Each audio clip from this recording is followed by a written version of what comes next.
All right. Hi there. Welcome back. We are glad that you have joined us today during our 5-week stress resilience series. Thank you to everyone. What a wonderful opportunity it's been to explore our own personal power and resilience together. I hope everyone has been as empowered by this series as I have. Today's 15-minute brain break is with Julie Grunklee. Julie is an RN, a national board certified health and wellness coach, and holds a master's degree in community health education. She is passionate about helping Christian women pray often, eat well, and move more to improve their health and lead a happy, active, vibrant life that they were called to live. Today, Julie is excited to share with you her favorite way to stay centered, let go, and bounce back from stress: journaling. She'll share a few of its many forms and let you experience what jotting down a few key things a day can do for you too. Thank you, Julie. Take it away. All righty. Thank you so much, Chelsea. Yes, I love journaling. And most people immediately put up a little wall, when I mention journaling. They instantly think it's too daunting or complicated or it's going to take way too much time or, all those little ors or buts. It's kind of like body movement, aka exercise. They know it's good for them, and it has many benefits, but they just can't seem to get in the habit of journaling regularly. Well, today I'm going to bust through some of those objections and tell you about a few ways I found extremely helpful for both me and my clients. And it doesn't have to take hours a day or something you have to do, something that you dread doing. After experiencing what it can do for you today, you will look forward to it. I just know it. Journaling has a lot of health benefits. It can help you spot patterns and reinforce what works and makes you happy. It's a huge stress reducer for a number of reasons. It gives you a healthy place to vent as you get those issues out of your head and onto the paper. You either feel peace about it or a solution tends to pop up in your head. Journaling also clarifies your thoughts and feelings. And sometimes, just putting a word, naming how you feel or what that emotion is enough for your body, mind, and spirit to then let it go and you can move past it. I also use it to spark joy and keep me in a state of gratitude. And, you don't need anything fancy to get you started. Just something to write with and write on. And it, like I said, it doesn't have to be anything fancy. There's several kinds of journaling or ways to journal, and I do practice several different kinds every day. There's the long, freehand, what's going on. This is the kind of journaling I think most people think about when I mention it, but it's not one I really practice. Um, I do know my dad practices an abbreviated version of this. He's a farmer and has a weekly calendar and every day he writes down the temperature, a little bit what happened. He got that idea from my grandpa, and my grandpa did that. And I have two calendars actually from him. My grandpa did, they were the record keeping for the farm for the year. And I have one from the year I was born, and it said Kate and Mel, baby girl, Julie. And then one from 1991, the year my son was born, Julie, baby boy, Nick. So on his birthday. And so those are really precious to me, and they're fun to look back at. I know there's other people I've talked to, and they've done a little bit of this kind of journaling about their kids, all the little fun things their kids do at different ages. And then, 50, 60 years later, look back on them and relive those joyful moments. So that's been a real blessing to them. Reflective journaling is another type of journaling. Something you do after reading or listening to a devotional, a Bible passage, a quote, or a prompt. Taking some time to write down or jot down what that means to you, how it makes you feel or applies to your life right now. And that's how my Pray, Eat, Move journal, you can see I have it all tabbed over here. I've got lots of notes, but that's how that's set up. I have a journal prompt over here on one side with either a quote or a Bible verse, and then space to write Morning pages is another longer form of journaling, and Julia Cameron teaches this in her book, The Artist's Way. Shortly after you get up in the morning, write 3 pages, whatever comes to mind, even if it's just, I don't know what to write, I don't know what to write, I don't know what to write, over and over again, because the act of writing sparks creativity, and it's not just for artists. It's a great way to come up with solutions too for any problems that people are encountering. To-do lists are a favorite form of journaling for me too.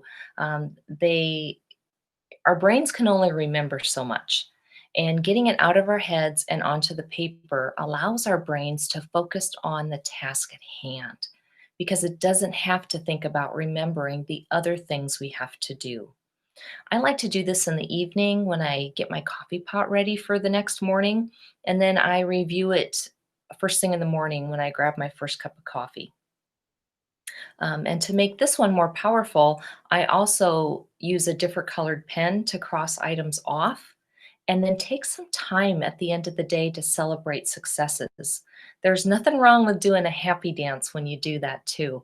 And yeah, I actually do that sometimes, and why not? It keeps us motivated and it creates joy, which leads me into one of my personal favorite ways of journaling. It is so incredibly simple, and yet one of the most powerful things you can do to manage or bounce back from any kind of stress and improve your health on all levels. Joy journaling. Let's take a minute so you can experience it for yourself. Grab something to write with and write on. And then I want you to write down 3 things you are thankful for or that brought you joy today. It can be people, things, ideas, events, or memories, whatever. And if you like, you can share in the chat box, or you can keep them to yourself.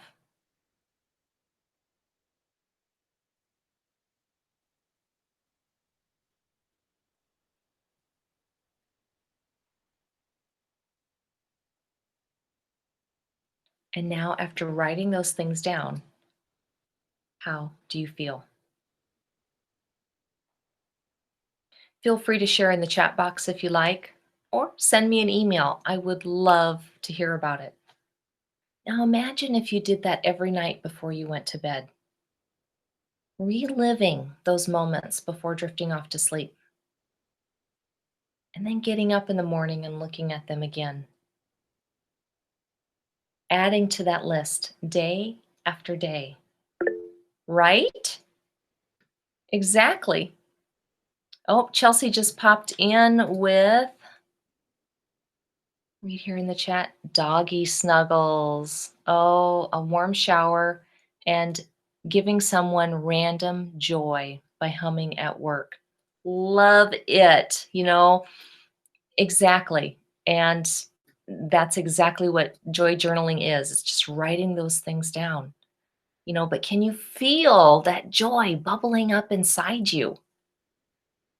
And Chris says, "Oh, a long walk this morning with Momo, my dog, a short conversation with my husband this morning before he went to work, smiles at breakfast with Sil. Oh, I feel great. Great reminders of all the joy in my life." Yes. And to even make it more powerful, take a few minutes to write about it.